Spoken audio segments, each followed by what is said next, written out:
Bienvenidos a WeWork Varsovia. Este edificio abrió sus puertas en 2017, convirtiéndose en el primer edificio de WeWork en Latinoamérica. Cuenta con 12 pisos y más de 8,000 metros cuadrados de área bruta rentable, con capacidad para 1,700 personas. Su ubicación, en el corazón de la colonia Juárez, muy cerca del Ángel de la Independencia y colindante con la Glorieta de las Cibeles, hace de este espacio de oficinas un lugar ideal para disfrutar de la ciudad, de su oferta gastronómica, cultural y recreativa. Dentro de la comunidad WeWork podemos encontrar miembros de giros tan diversos como PropTechs, FinTech, aceleradoras de emprendimiento, startups de transporte, entretenimiento, publicidad, entre otras. Este edificio, además de contar con una certificación LEED, cuenta con implementaciones de protocolos COVID que ayudan a tener un espacio más seguro. Estas consisten en señalizaciones, estaciones de limpieza, uso obligatorio de cubrebocas en áreas comunes y espacios compartidos, así como desinfección continua en áreas de alto contacto. Por sus diversas amenidades, medidas de seguridad, espacios públicos y al aire libre, entre otras, WeWork Varsovia presenta una oportunidad única para empresas y particulares que busquen un espacio flexible en un lugar céntrico de la Ciudad de México, consolidándose así como una de las mejores opciones de trabajo de la zona. Bueno, pues muchísimas gracias después de este breve recorrido en Varsovia 36, un edificio de WeWork. Queremos arrancar esta edición nueva con un invitadazo, Álvaro Villar, que es VP General Manager para México y Centroamérica de WeWork.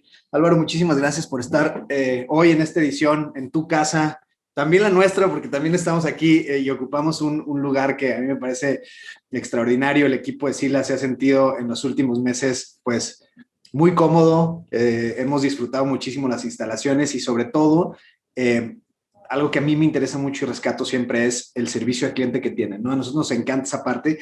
Pero bueno, más allá de eso, Álvaro, hoy está aquí. Muchísimas gracias. Perdón, déjenme ir un paso atrás. Muchas gracias a todos los que se conectaron y están conectados el día de hoy.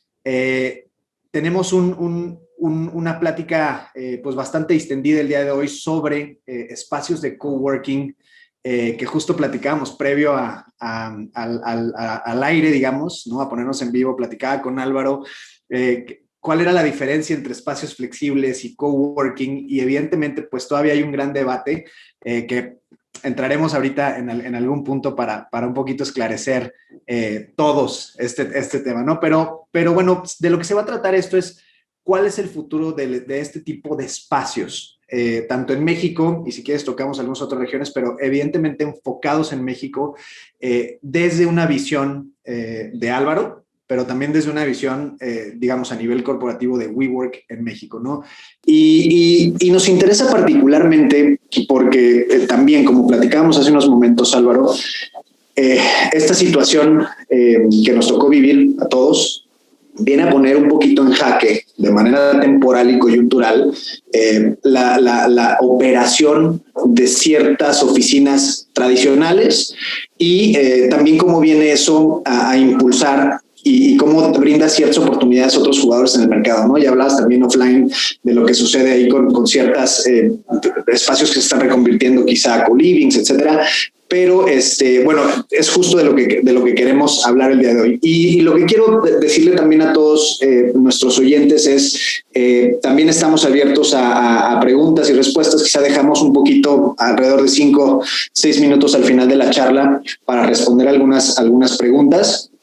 Y nada más, me voy a adentrar ahora sí al tema. Álvaro, tienes alrededor de 6 años y por favor ayúdame a detallar esa parte ahorita. Más de 6 años ya en la organización, y una primera pregunta que yo quiero hacerte es ¿cómo ha vivido Álvaro este proceso, ¿no? De WeWork fuera de Estados Unidos, que es justamente donde arranca todo este proyecto y se consolida? ¿Cómo lo ha vivido Álvaro? ¿Cómo se ha transformado? Evidentemente, como lo decía hace unos minutos, te tocó pasar por un evento sumamente retador, ¿no? Que es esta crisis primero sanitaria y luego económica. ¿Cómo lo has vivido y qué ha cambiado desde el día 1 que entraste hasta la posición que tienes hoy? Y evidentemente que en el transcurso de estos 6 años aproximadamente has vivido diferentes posiciones y puestos dentro de la organización. ¿Nos platicas un poquito de eso? Claro que sí. Bueno, antes que nada, gracias por la invitación y gracias también a todos los que nos están ahora acompañando en esta charla. Bueno, como bien dices, yo llevo 5 años, poco más de 5 años en WeWork y llegué cuando ni tan siquiera estaba ejecutado nuestro modelo en Latinoamérica, ¿no?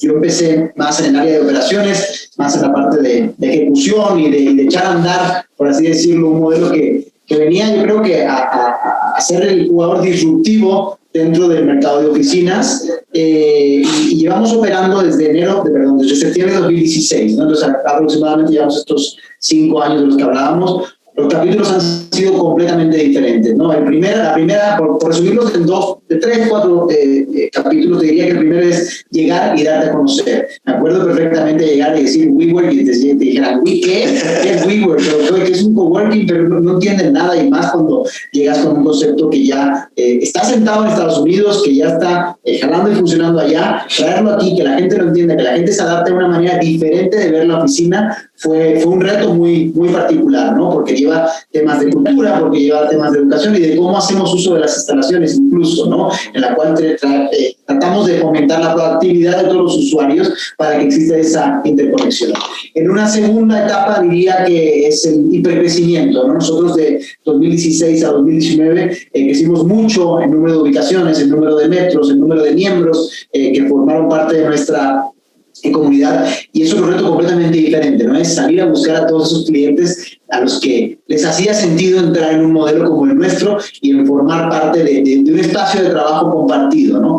Y en este último, que lo mezclaría entre consolidación y entre medio pandemia, justo estamos en el proceso de volvernos rentables, ¿no?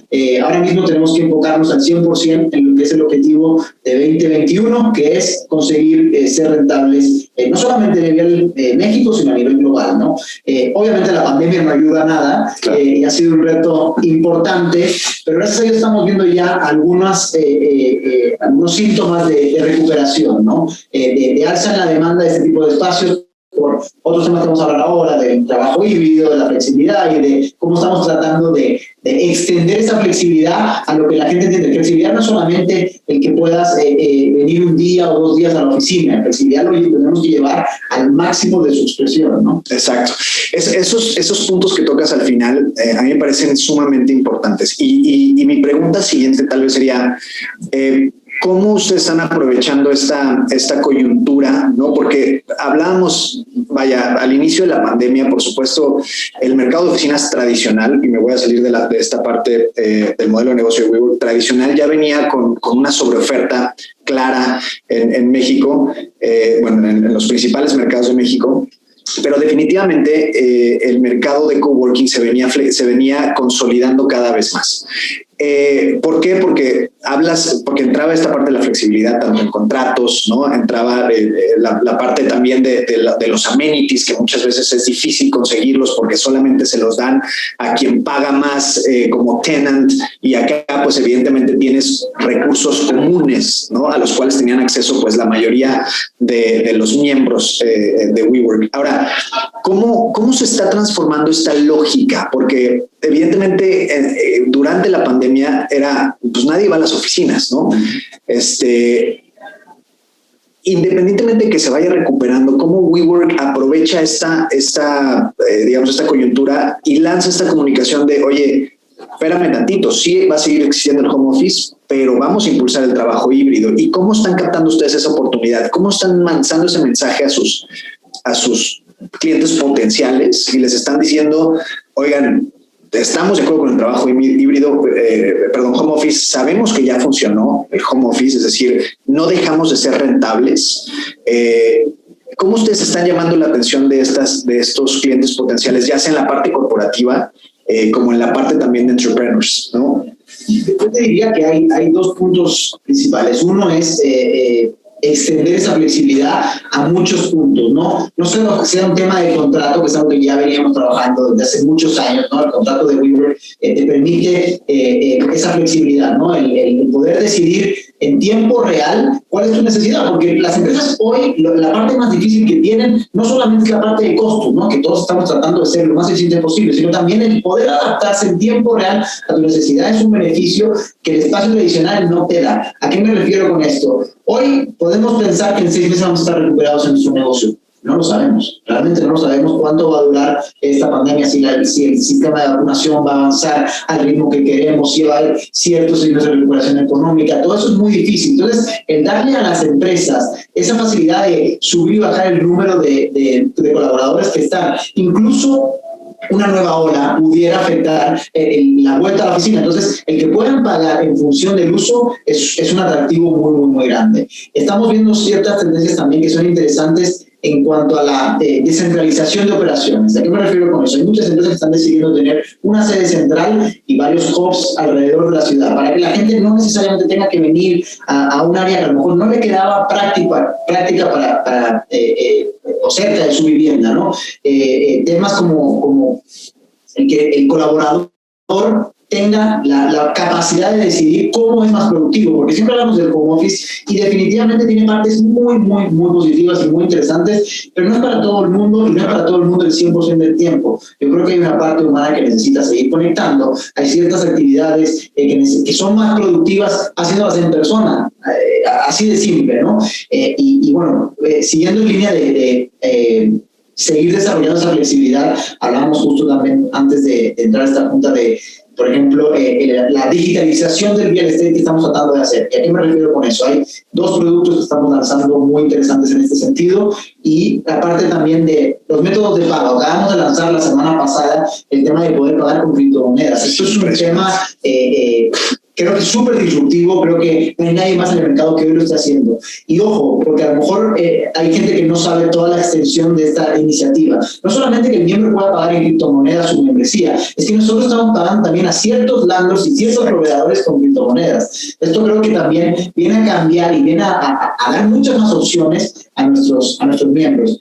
Y en cuanto a los 2 productos que estamos lanzando, va muy en línea con llevar la flexibilidad a su máxima expresión, ¿no? El tema de All Access, ¿no? Que hoy es un tipo de membresía que te permite trabajar desde cualquier punto del mundo. ¿Por qué? Pues porque está ahora surgiendo este famoso nómada digital que hoy no sabe, y las empresas para las que trabajan le están dando esta posibilidad. O sea, ves las declaraciones de Spotify, trabaja desde donde quieras. Ves las declaraciones de Microsoft y es la mitad de la semana trabaja desde donde quieras. Bueno, ese donde quiera necesita también de un espacio, no siempre va a ser tu casa, y también necesitas una conexión y unas instalaciones adecuadas para ser productivo, ¿no? Entonces, en eso nos estamos lanzando ahora con que los miembros puedan tener la posibilidad de usar cualquiera de los 800 edificios que tenemos alrededor del mundo a un costo fijo. El segundo, que está a punto de salir en México, es el tema de On Demand. Parte de lo que nos han venido pidiendo nuestros miembros durante mucho tiempo es: yo quiero todavía más sencillo el proceso. Yo no soy miembro, quiero solamente entrar a WeWork 1 hora. Con un toque de clic vas a poder reservar una sala de juntas 1 hora, un día o una semana. No hay burocracia, no hay trámites largos, no hay contratos. Esto en tu celular es como pedir transporte, que todos tenemos nuestra aplicación preferida, pues igual vas a tener la posibilidad de hacerlo en WeWork. Oye, hoy me interesa rentar 1 hora en esta sala de juntas en Santa Fe. Perfecto. No me quiero quedar un mes, porque no voy a estar un mes, o voy a estar 2 días, o voy a estar 2 semanas, porque tengo un training de 2 semanas. Entonces, estos 2 productos creo que van de la mano de esta propuesta de digitalización del real estate. Totalmente. Y déjame poner esto sobre la mesa, porque al ser usuarios en común, nosotros, ustedes nuestros, hemos aprovechado muchísimo esta capacidad, porque si bien nosotros, como tú sabes, recolectamos data a nivel México y tenemos a nuestros investigadores viajando todo el tiempo por diferentes ciudades, las principales no para temas de oficinas. Y nos ha servido muchísimo, hemos aprovechado muchísimo este uso de, oye, pues hoy estoy en Monterrey, perfecto. Entonces, cuando termina la jornada, es muy cómodo justamente irte a vaciar la base de datos a una oficina y no necesariamente un café o a tu Airbnb, ¿no? Entonces, esa parte está súper, súper buena. Yo te quería preguntar un reto que seguramente tendrá varias escalas, ¿no? Dependiendo de cómo vaya consolidándose, pero he escuchado muchísimo, sobre todo de los landlords,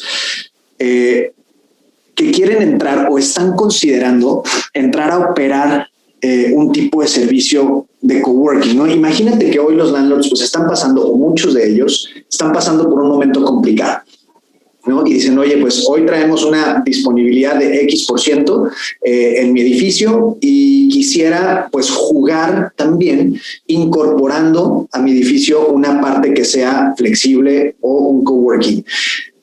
La verdad es que a mí me parece que este es un negocio altamente, digamos, complicado en términos de operación, ¿no? Es totalmente diferente a cómo se maneja desde la parte del landlord una oficina tradicional, porque tú operas, administras rentas, básicamente.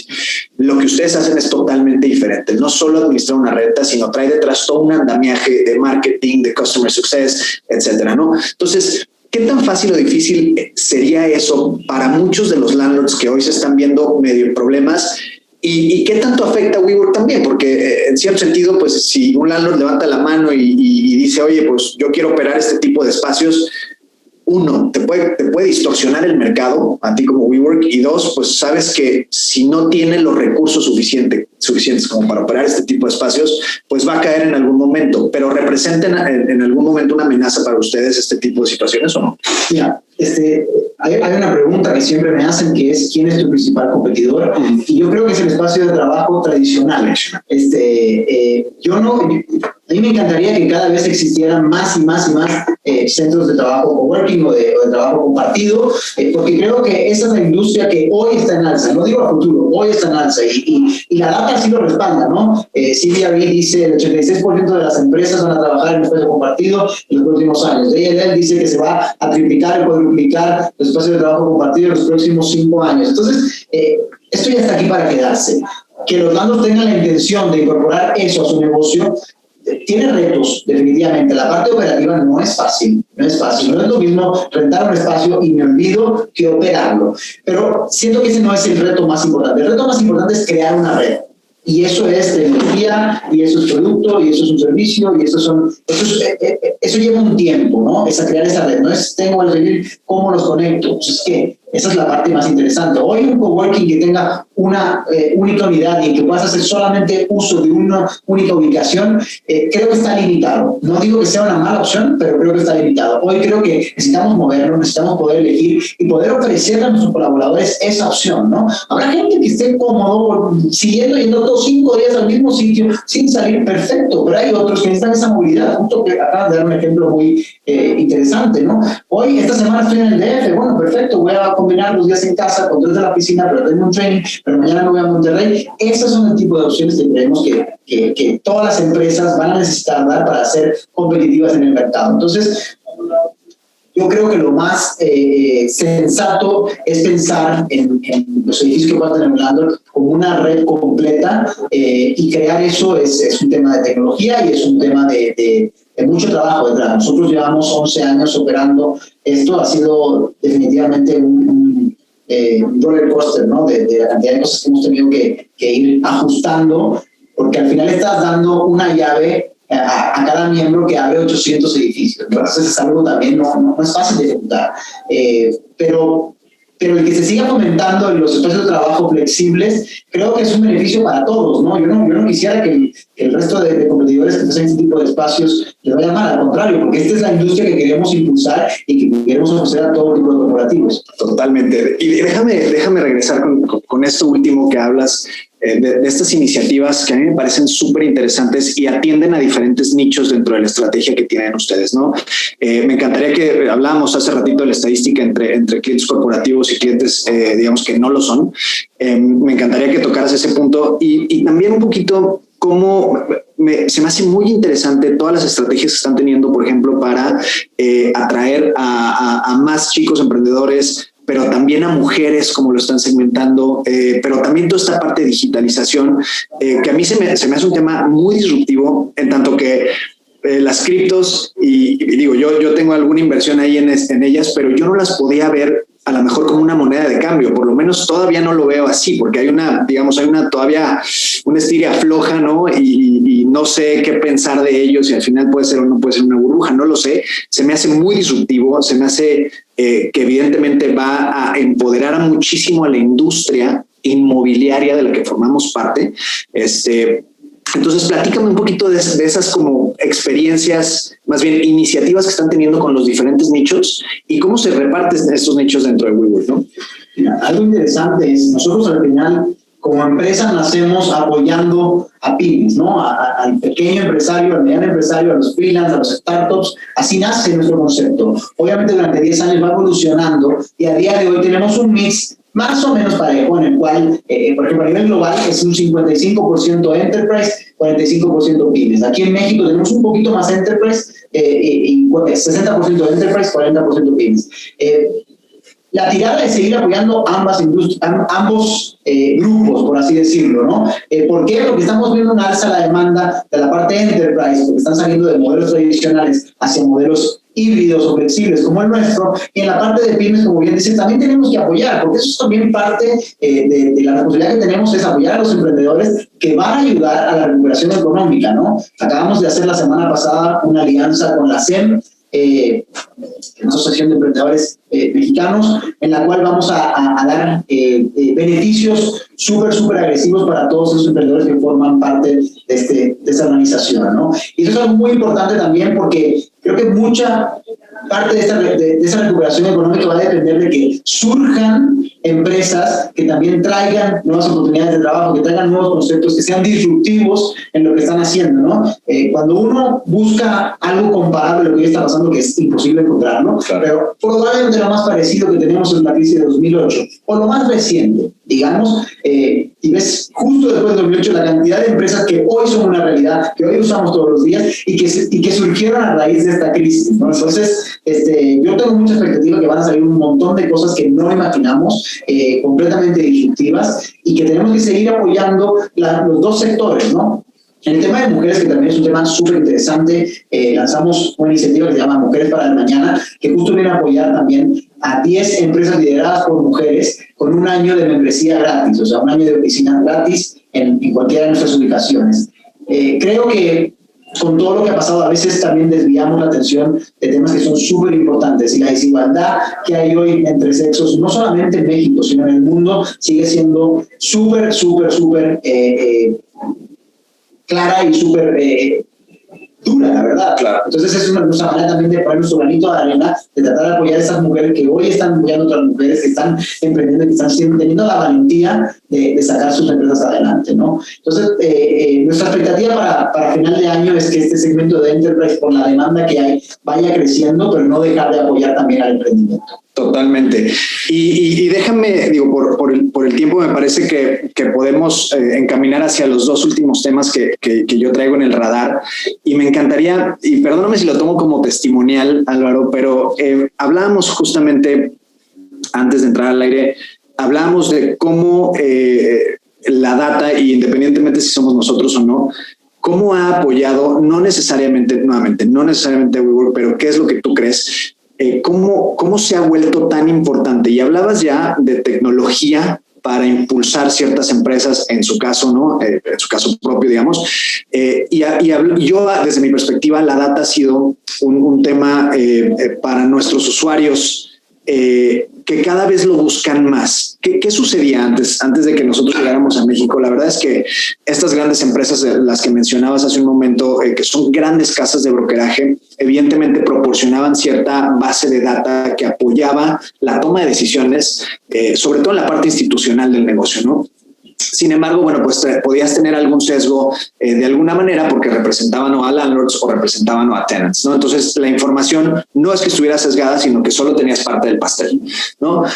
¿Cómo en ese sentido ustedes han hecho uso, no necesariamente Sila, sino de la data en general, incluso para Customer Experience, que es un tema que yo traigo de bandera dentro de Sila, ¿no? Todo este andamiaje de Customer Experience, del journey que tienen que vivir nuestros clientes a la hora que entran de que firman un contrato, se comprometen con nosotros, ¿no? ¿Cómo es esa parte desde WeWork, desde tu visión? Yo soy fiel creyente de que no puedo tomar una decisión sin data. Creo que es auténtico. Hay mucha gente que se apoya en su intuición, y yo creo que va a ser así. Creo que son justo los que cometen más errores, ¿no?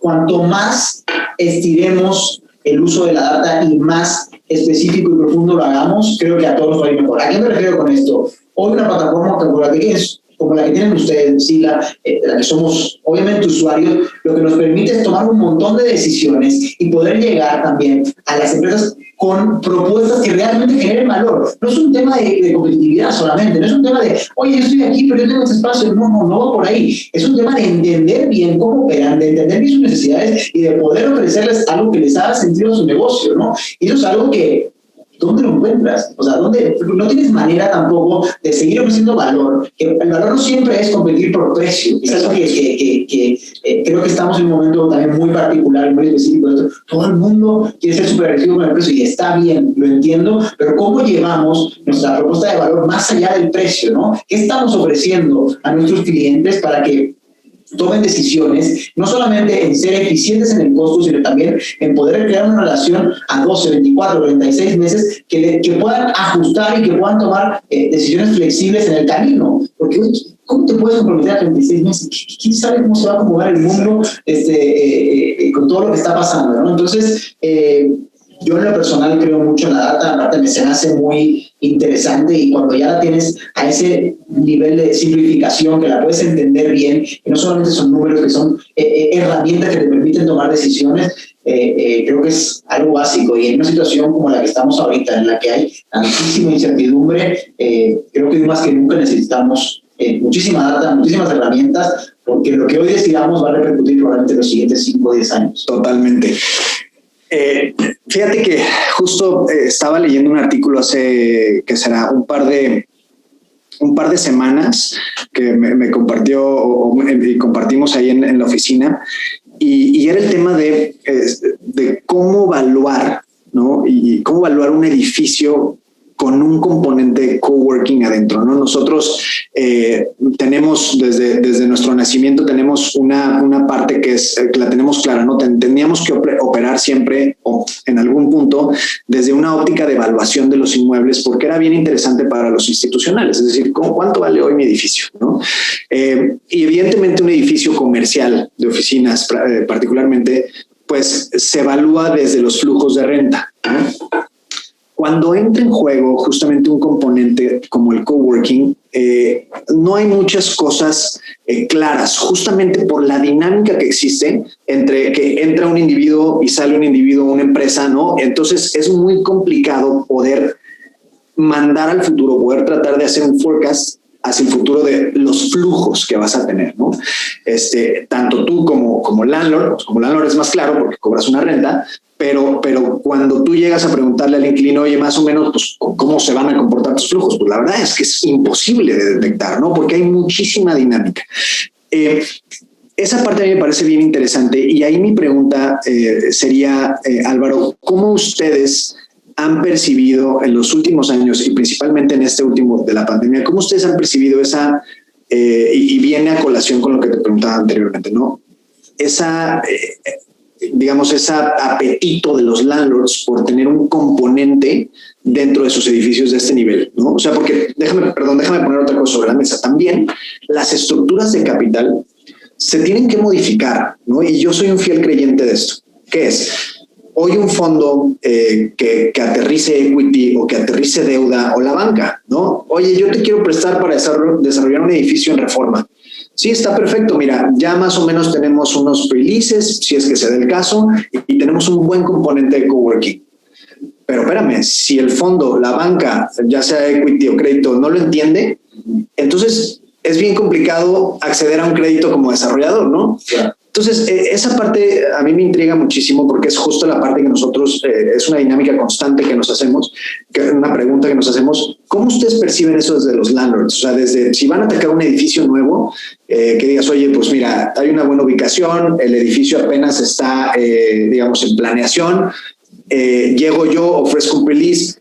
¿Qué sucede con el inquilino, con el owner? ¿Está dispuesto? ¿No está dispuesto? ¿Qué tanto apetito hay el día de hoy, post pandemia o durante? ¿Qué has visto? Mira, es interesante tu pregunta, porque nosotros, al igual que fomentamos la flexibilidad con nuestros miembros, tratamos de buscarla también en nuestros landlords, ¿no? ¿A qué me refiero con esto? Tú planteas la posibilidad de una renta, ¿no? Tú, como working, frente a X pisos en este edificio. Y probablemente ese no sea el modelo más sostenible. Probablemente el modelo más sostenible es a lo mejor un modelo de revenue share, en el cual el landlord entra también a jugar contigo, ¿no? Es algo que nosotros ya tenemos en varios de nuestros edificios y cambia completamente la operación. ¿A qué me refiero con esto? Normalmente los landlords, cuando te entregan un edificio y tú rentas 10 pisos, tomas tus 10 pisos, te aviso a final de mes, ahí está tu factura, te cobro tu CAM, ya. Y si tienes algún problemita, ahí lo ajustas. Cuando tú tienes un modelo de revenue share en conjunto, vas de la mano. O sea, a tu lado le interesa que eso esté lleno. Claro, o sea, a tu lado le interesa que no se vaya nadie, que funcione perfecto para que la rotación y el churn que tenemos de miembros, que es algo también interesante y sano. Ojo, muchas veces vemos esa parte de salida y entrada de miembros como algo negativo. No es necesariamente, mientras mantengas niveles de ocupación saludables, no es algo malo. Justo estamos potenciando el tema de la flexibilidad, ¿no? Al final, yo no quiero a nadie aquí que esté atorado. Yo quiero que estén aquí porque estamos generándoles valor, no porque firmaron un contrato de 36 meses y no se pueden salir. Eso no tiene tampoco ni pies ni cabeza para mí, ¿no? Claro. Entonces, el tema de la firma de contratos y el tipo de convenios que van a existir entre landlords y este tipo de espacios, creo que va a cambiar mucho. Incluso yo te diría que el revenue share es una opción, pero va a diversificarse en otras muchas, ¿no? Puede ser también, oye, yo te meto dentro de la red, pero tú lo operas, pero franquiciar. Hay un montón de alternativas que creo que hoy deberíamos estar platicando, no viendo cómo competimos por precio, que es creo que lo menos sano que podemos hacer. Entonces, diría que es llevar esta intención de flexibilidad y esta intención de disrupción más allá que con nuestro cliente final, sino también hacia arriba con nuestro lado.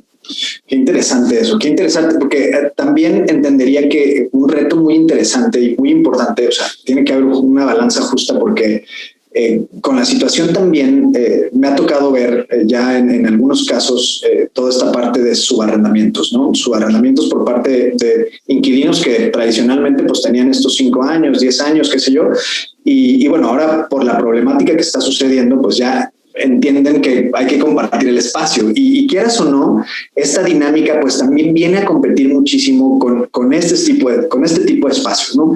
Déjame plantearte quizá una última pregunta y con la que a mí me gustaría cerrar para dejar a lo mejor 5, 6 minutos de preguntas y respuestas, si es que hay. Creo que es la pregunta más complicada que voy a hacer es, ¿qué se viene a futuro para WeWork? Y no necesariamente, creo que hemos platicado en diversas ocasiones, Álvaro, y me has comentado, y lo acabas de mencionar, el objetivo de este año. Me queda claro, creo que hay que ir paso a paso y hay que mantener también una visión de corto, pero también una visión de largo plazo y tratar de imaginarnos el futuro, que yo sé que todavía la bola de cristal está bastante opaca, ¿no? Y ya comentabas, va a depender muchísimo de los rollouts de vacunación, etcétera, pero si tuvieras que decir, y esta es una frase de Harold Cameron, que es, ¿cuál es el vivid vision de WeWork, ¿no? O sea, ¿hacia dónde se ve en los próximos 4 años y cómo lo vemos en México? Yo creo que nuestra visión debe ser la de consolidar un concepto que hoy es una realidad ya, que no es algo que vemos a futuro, que vemos a presente, y ver cómo podemos meternos en esa cultura organizacional de las empresas a mayor escala, ¿no? Tenemos que ver cómo nos metemos, no solamente el tiempo que están en sus edificios, cómo nos metemos el tiempo que están en sus casas, cómo nos metemos el tiempo que vacacionan, cómo hacer un montón de cosas en las que hoy no estamos, pero que sí necesitamos entender. Eso probablemente sea el futuro a medio y largo plazo, ¿no?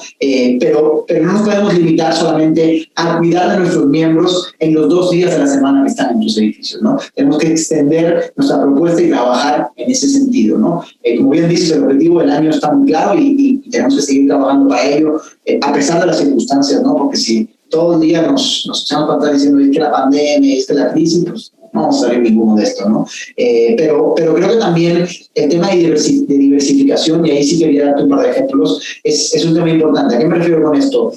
En los últimos 3 meses hemos firmado 4 universidades que han puesto como sede WeWork, 2 digitales y 2 físicas, 2 que ya tienen un campus, claro, no tiene su campus, ha extendido su huella de darle acceso a sus alumnos a WeWork. Tenemos 2 universidades digitales también que han firmado con nosotros porque, oye, está súper bueno estudiar detrás de la compu en tu casa X horas al día, pero estoy perdiéndome la experiencia de estar con los alumnos a veces, ¿no? O sea, quiero este evento, quiero poder hacer este proyecto. Entonces, el poder darles esa extensión agrega muchísimo valor, ¿no? Entonces, el tema de We Work for Education que le llamamos nosotros, es también algo en lo que creemos mucho, es algo en lo que ya estamos viendo un alza en la demanda. De hecho, estamos en conversación con varias universidades de las más importantes del país para que justo ofrezcan a sus alumnos esta posibilidad, ¿no?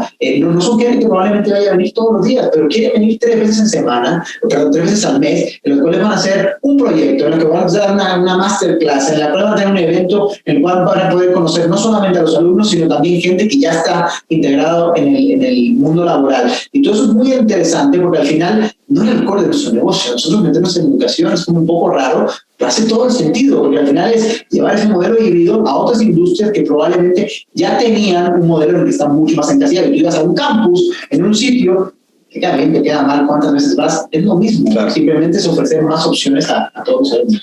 Sí, es que esa disrupción en todos los sentidos, y imagino que también hacia adentro es fenomenal. O sea, el poder ofrecer a diferentes nichos una oportunidad de trabajar en este tipo de instalaciones hace todo el sentido, ¿no? Me queda clarísimo. Álvaro, pues no sé si quieres rescatar algún otro tema. De mi parte, me parece que hemos tocado varios puntos interesantísimos.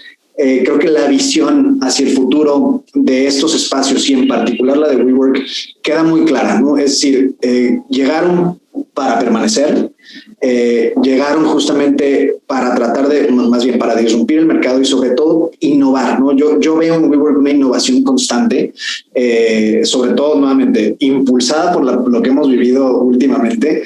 Y eso me parece fenomenal. Entonces, yo hasta aquí quisiera dejarlo. No sé si alguien del equipo me puede echar una mano si es que hay preguntas. Hay una pregunta de Juan Gallardo que dice: muchas empresas están fusionando para fortalecerse después de la crisis. ¿Puede WeWork considerar una fusión con alguien más de la industria para continuar consolidándose?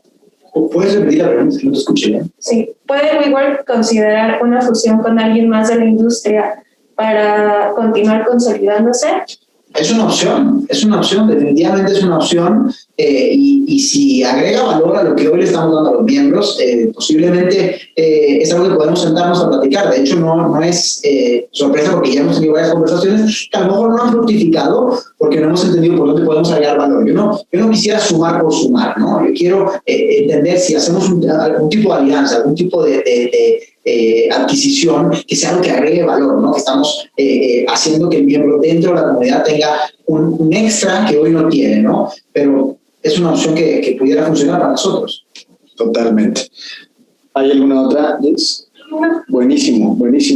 Bueno, pues Álvaro, me queda agradecerte muchísimo, de verdad, desearte el mejor de los éxitos en este camino que se viene para todos, ¿no? Y nada más, ¿no? Agradecerte nuevamente por el espacio. No, gracias a ustedes. Es súper interesante también poder tener la oportunidad de platicar. Estoy completamente convencido de que el mercado de oficinas no está muerto. La manera en la que usamos las oficinas está... ya no vamos a volver a las oficinas como las usábamos antes. Tenemos que adaptarnos a eso. Entonces, cuanto antes asimilemos esta parte, creo que a todos y a todas las empresas nos va a ir. Exactamente. Y ya, ahora sí es que esto que dices es interesantísimo. He escuchado a muchos grupos, particularmente a uno, que como que está muy aferrado a que el espacio tradicional va a regresar a ser una vez que la pandemia haya pasado, ¿no? O que la recuperación empiece.